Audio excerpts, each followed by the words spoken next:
우리가 신앙생활을 하면서 자주 쓰는 용어들이 혹은 낱말들이 있습니다. 어떤 게 생각나십니까? 예를 들면 교회 안에서만 쓰이는 거예요. 근데 중요하게 쓰입니다. 우리가 구속받았습니다라는 표현이 있어요. 그런데 교회 밖의 이웃들은 이 말을 처음 들을 때 법적 구속을 떠올리기도 쉽습니다.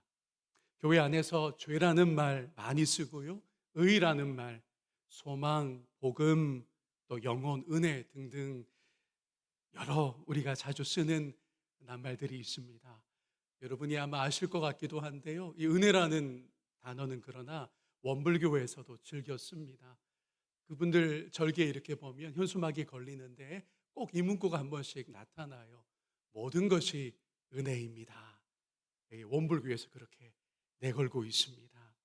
그러니 여러분, 우리가 교회에서 주고받는 또 말씀 속에서 우리가 즐겨 쓰는 여러 용어들 혹은 낱말들이 조금 더 그 깊은 의미를 알아야겠다라는 생각을 갖게 됩니다. 의외로 잘 모르고서 그러나 너무 이게 익숙하고 그저 입만 열면 은혜라는 말이 또 입만 열면 그저 소망이라는 말이 나오듯 너무 편하게만 쓰이는 것은 아닌지 이번 기회에 다시 짚어보려고 합니다. 오늘부터 한동안 신앙의 언어들, 단어들을 살펴보겠습니다. 저에게도 여러분에게도 유익이 있을 것입니다. 이것을 위해서 제가 두 가지 자료를 활용하는데요. 이거 밝히는 것이 요즘은 중요합니다. 하나는 신약 언어 수업이라는 책입니다. 조재천 목사님이 썼는데요. 서울대 영문과를 나와서 미국에서 신약학 전공을 하고 가까이 전주대학교에서 가르치고 계세요. 또 하나는 신약 단어 수업이라는 책입니다. 미국에서 요즘 많이 주목받는 이 바울 전공자 중에 니제이 굽타라고 하는 신학자가 또 교수님이 있습니다. 크게 이 두 권을 가지고 여러분과 하나씩 신앙의 주요 단어들을 좀 살펴 나가겠습니다. 제가 열심히 저 책들 공부하니까요. 정말 내가 저 책들을 읽어보겠다라는 분들은 구매하셔서 읽으셔도 좋겠지만 그렇지 않은 분들은 굳이 안 사셔도 됩니다. 제가 열심히 하겠습니다. 자, 이번 여정의 첫 단어를 그러면 소개합니다. 설교 제목으로 알려드렸습니다만 바로 사랑입니다. 사랑이라고 하면 저는 초등학생 때 들었던 가수 이용씨의 노래가 문득 떠오릅니다. 사랑이란 왠지 모른 척해도 관심이 있는 게 사랑이야. 그대 믿을 수 없어 애타는 마음이 사랑이야. 뭐 이렇게 사랑을 노래했잖아요. 상당한 인기를 끌었던 노래로 제가 기억합니다. 그런데 제목은 살짝 길어요. 사랑이란이 아니고요. 사랑과 행복 그리고 이별이라는 좀 긴 제목입니다. 이탈리아 곡을 번안한 노래이고요. 여러분도 불렀을 이 이용 씨의 노래가 제목에 나와 있어요. 사랑을 많이 이야기를 하는데 결국은 이별이 거기 등장합니다. 정말 관심이 생겼고 막 그냥 마음에 나비가 들어와 있는 것 같은 뭐라고 표현하죠? 저 다 까먹었네요. 제 아내만 제가 사랑하기 때문에 그러다가 가슴이 막 무너지는 이별이 온다는 거예요. 그 가사를 다시 살펴보면 그 이별의 안타까움, 상처가 노래되고 있습니다. 그러면서도 후렴 부분이 계속 뭘 말하느냐 하면요. 혹시라도 그 사람이 나를 기억하고 있을까? 여전히 나에 대해서 간직한 사랑이 있을까? 그걸 후렴 부분에서 계속 말하고 있습니다. 그러니 인간의 사랑은 남는 게 있어도 그건 추억이요, 미련뿐인 것 같습니다. 이 시간에 우리는 성경이 들려주는 사랑을 만나려고 하는데요. 미리 말씀드릴 것은 성경이 우리에게 보여주는 사랑이 워낙 넓습니다. 그리고 워낙 깊습니다. 그래서 오늘 그 일부를 여러분에게 제가 설교로 나눈다는 것을 밝혀둡니다. 그리고 이거 하나 덧붙일게요. 근래에 바울의 핵심이 재발견되고 있어요. 바울이 신약 성경에서 가장 많은 책을 썼잖아요. 바울의 서신이 얼마나 많습니까? 지금까지 바울의 신앙에 대한 여러 그 서신들, 교회들을 향한 구체적인 상황 속에 있는 공동체들을 향한 그의 서신이 의라는 주제로 대표된다. 혹은 믿음이라는 주제가 역시 바울이 교회들마다 편지한 내용의 핵심이다. 이렇게 많이 이야기되어 왔거든요. 그런데 근래 그 중심이 바뀌고 있어요.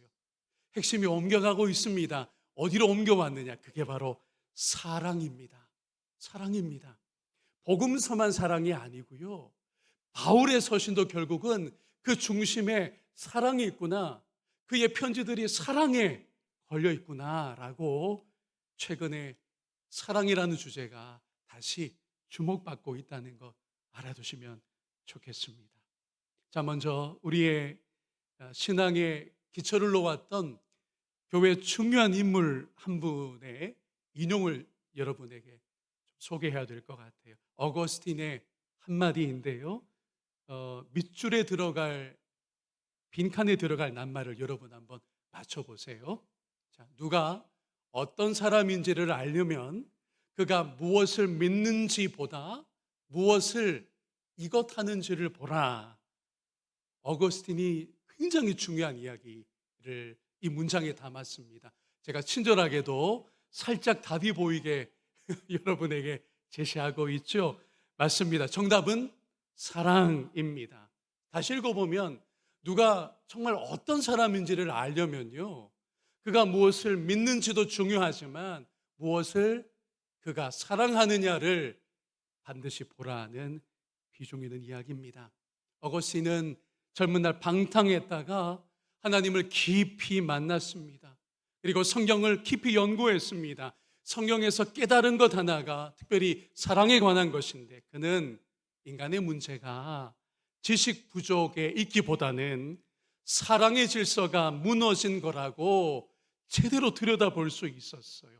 이거야말로 성경의 중요한 관점을 어거스틴이 잘 우리에게 해석해 준 것인데, 여러분, 사람은요, 사랑하는 방향으로 움직일 수밖에 없어요. 돈을 사랑하면 어디로 움직일까요? 어디로 기울어지게 될까요? 맞습니다. 돈으로 움직이게 되어 있어요. 돈을 향합니다. 누군가 명예를 사랑한다면 어디로 기울어질까요? 명예를 향하여 기울어지는 거예요. 그러나 중심이 하나님을 사랑하고 있다면 늘 하나님께 기울어지는 복된 상태가 되는 것입니다. 어거스틴은 이것이야말로 인간의 바른 질서다. 다른 것 질서보다도 사랑의 질서가 그 한 인생을 좌우한다라고, 영성을 대표한다라고 어거스틴은 제대로 통찰했던 것입니다. 하나님 외의 것에 기울어져 있다면 그건 죄의 상태가 되는 것이고요. 우리가 요한복음 12장에서 만나는 몇 구절이 이 원리를 분명하게 해주고 있습니다. 오늘 요한복음 본문인데요. 그러나 관리 중에도 여기 그는 예수님입니다. 예수님을 믿는 자가 많되 바리새인들 때문에 드러나게 말하지 못하니 그들이 두려워하는 게 있어서 그래요. 유대교에서 출교당할까? 예수님을 나 믿음이 생겼는데 저 나사렛 예수를 좀 따라다녀야 되겠는데, 그러면서도 그걸 드러내질 못했다는 거예요. 43절이 중요합니다. 함께 읽을까요? 그들은 사람의 영광을 하나님의 영광보다 더 어떻게 했다고요? 더 사랑하였더라 라는 겁니다. 여러분, 마음의 중심의 차원이에요. 인생이 어디로 기우느냐의 차원입니다. 방향의 문제입니다. 우리가 좋아하게 되는 것 있어요. 사랑하게 되는 대상들이 있습니다. 그것 자체가 죄는 아니지만 그 질서가 어떻게 되느냐는 매우 중요합니다. 영생을 좌우할 수 있어요. 하나님을 사랑하고 그분의 아들을 정말 사랑할 수 있어야 되는데, 아까 요한복음 12장 말씀처럼 예수님을 믿는 마음은 생겼지만 출교당할까 싶어서 결국은 하나님의 영광보다 무엇을 더 사랑했다고요?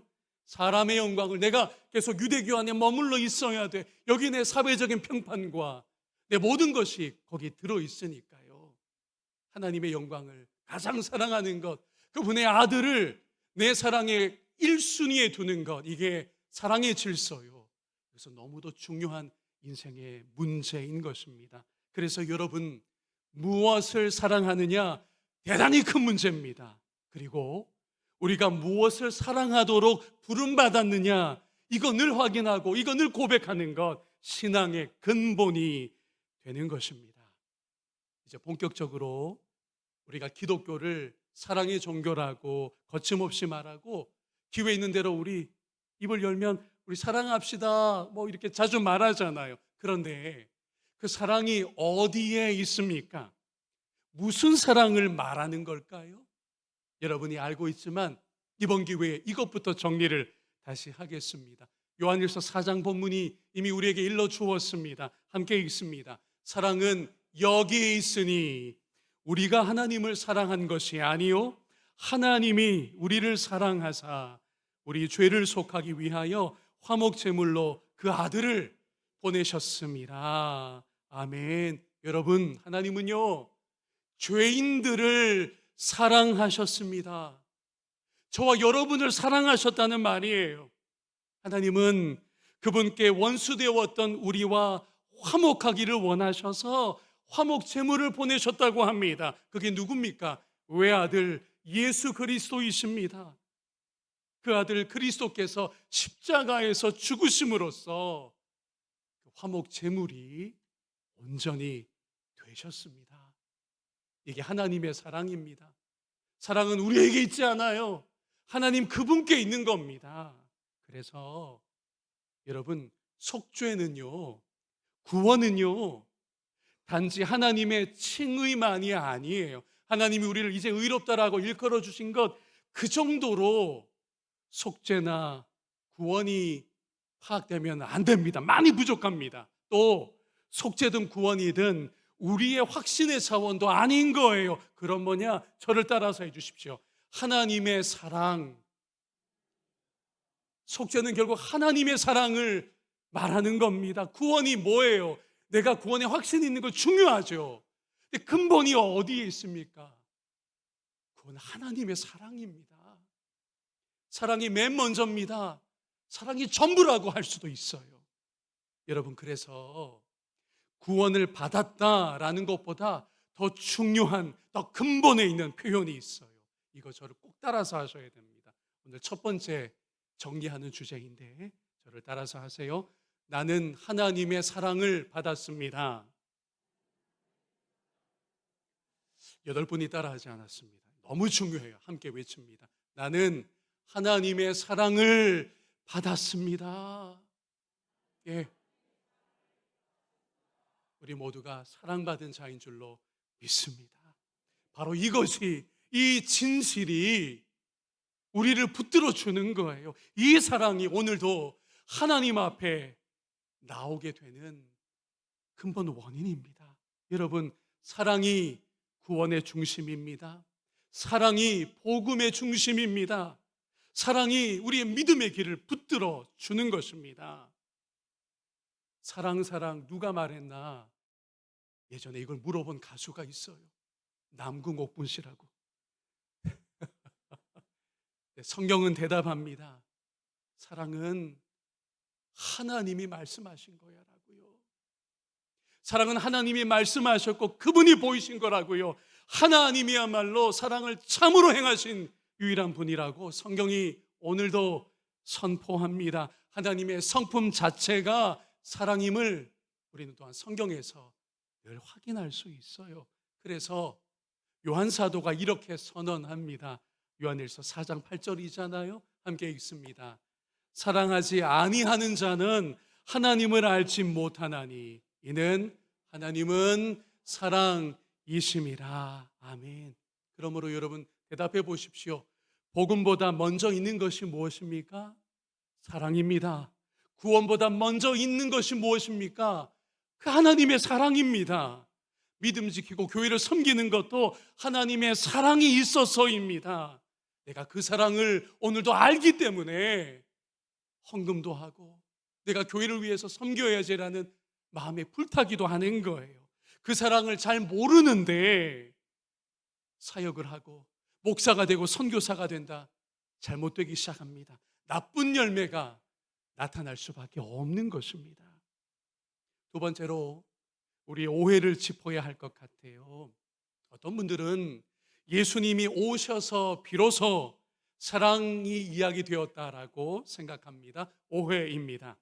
어떤 분들이 신약에 들어와서 본격적으로 사랑 주제가 펼쳐졌다라고 여깁니다. 이거 오해입니다. 바로 잡아봅니다. 앞에 보시면 어떻게 되어 있나요? 구약부터 신앙의 근본은 무엇입니까? 하나님을 사랑하는 것입니다. 구약부터 사랑이라는 거예요.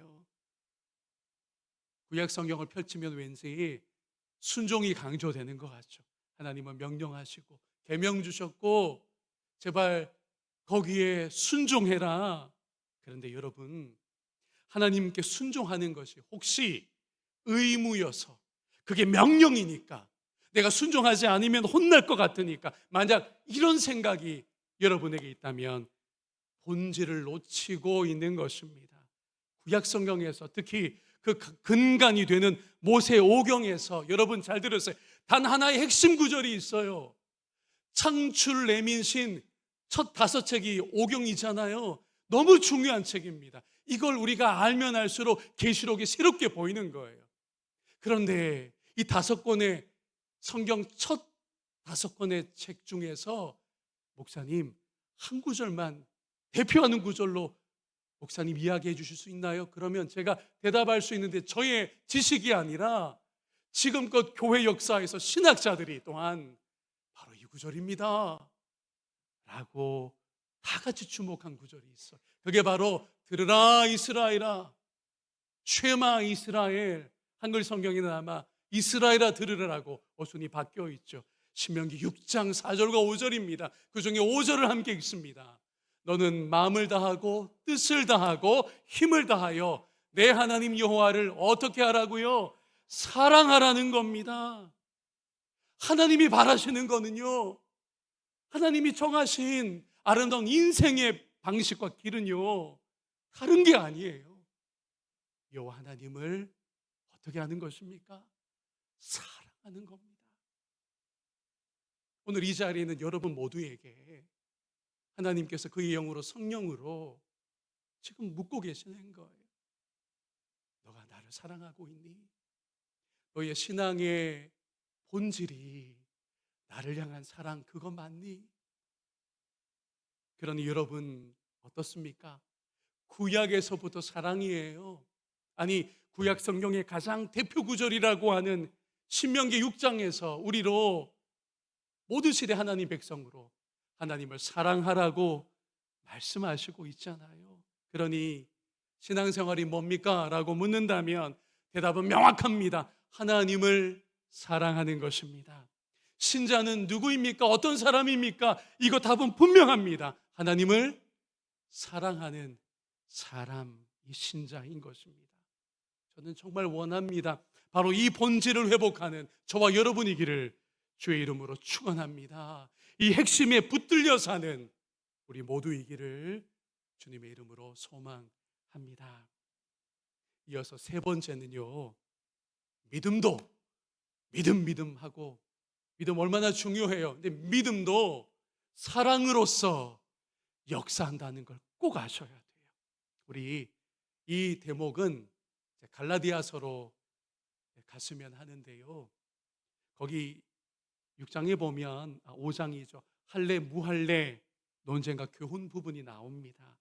제가 이것 자체를 지금 자세히 설명하지는 않겠어요. 별도로 다뤄야 돼요. 설명이 깁니다. 그런데 그 교훈의 본질은 그대로 명확하게 드러나 있어요. 5장 6절입니다. 함께 이 말씀 읽을까요? 그리스도 예수 안에서는 할례나 무할례나 효력이 없으되 사랑으로서 역사하는 믿음뿐이니라. 아멘. 달리 말하면요, 우리가 믿음 하잖아요. 근데 그 믿음이 사랑을 통하여 일한다는 거예요. 달리 표현해 볼게요. 사랑을 통하지 않는, 사랑으로서 드러나지 않고 있는 믿음이 있다면 그거 대단히 허점투성이라는 거예요. 그거 진정성 없다는 이야기입니다. 바울이 굉장히 중요한 이야기를 갈라디아서 5장 6절에 담아 놓은 것입니다. 새번역 성경으로 이 구절을 다시 읽으면 더 도움이 될 것 같아요. 함께 읽습니다. 그리스도 예수 안에서는 할례를 받거나 안 받는 것이 문제가 되는 것이 아닙니다.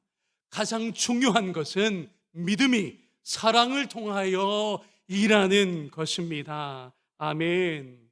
그렇다면 믿음이 있다는 직분자가 미움과 불화를 일으킬 수 있나요? 그 직분자는 뭔가 지금 잘못되어 있는 겁니다. 믿음을 잘 모르는 분입니다.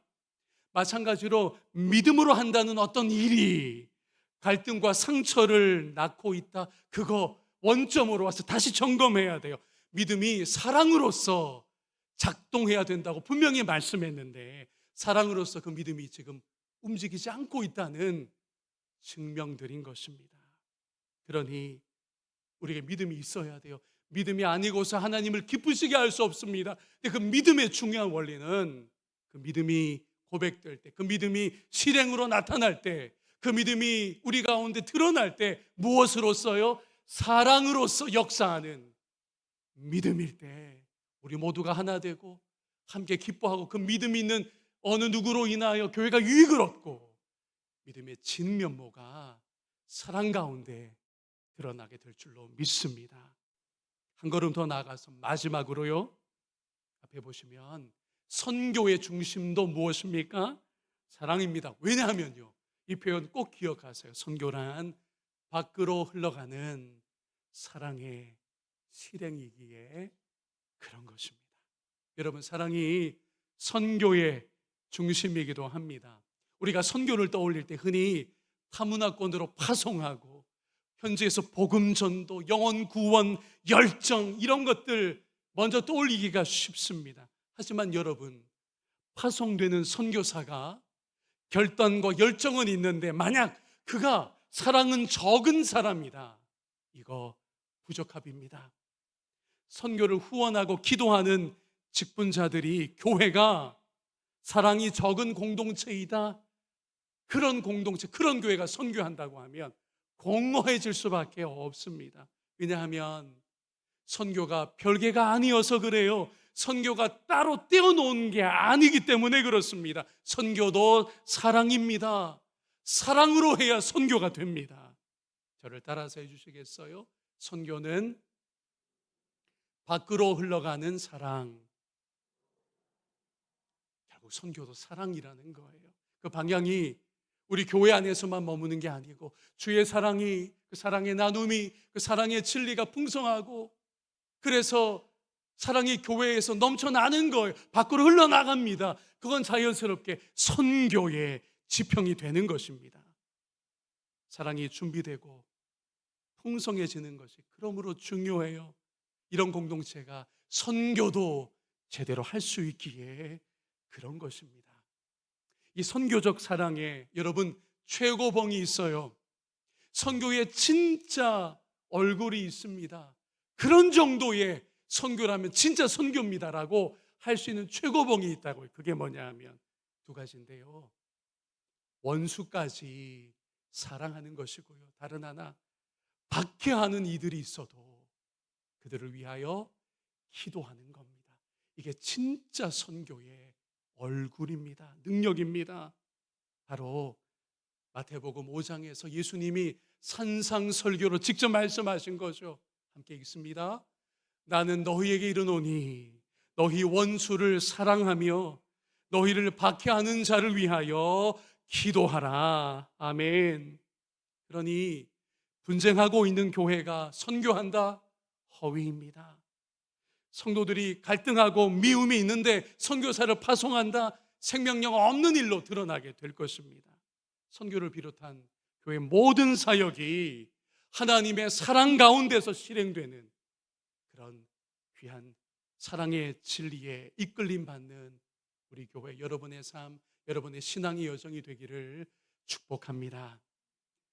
말씀을 정리하면서 무엇보다 하나님이 사랑의 하나님이시요 그분의 근본 성품이 사랑이심을 우리가 좀 의심하지 않으면 좋겠어요.